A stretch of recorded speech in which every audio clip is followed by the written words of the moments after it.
స్తుతి స్తోత్రము యేసయ్యా నీ రేప్చర్ దేవాలయమును 25 ఏండ్లు నడిపించిన మా దేవా, ఇది తరతరములు నిలిచే నీ కృపకు సాక్ష్యము. మహిమ నీకే యేసయ్యా సదాకాలము స్తోత్రము. రేప్చర్ దేవాలయము నీ నామమునే కట్టబడెను. జనవరి 5వ రోజు నీకే అంకితము నిలిచెను. 25 వత్సరాలు నీ కృపతో నడిచేను.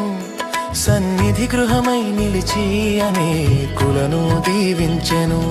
కన్నీళ్లతో వచ్చిన వారిని ఆనందముతో నింపెను. భారముతో చేరిన వారికి విమోచన కలిగించెను. రోగులై వేడిన వారికి స్వస్థత చేకూరేను. చిక్కులు పడియున్న వారికి బంధనాలు తెంచబడేను. యేసునామ మహిమయే ఈ మందిరములో ప్రకాశించేను.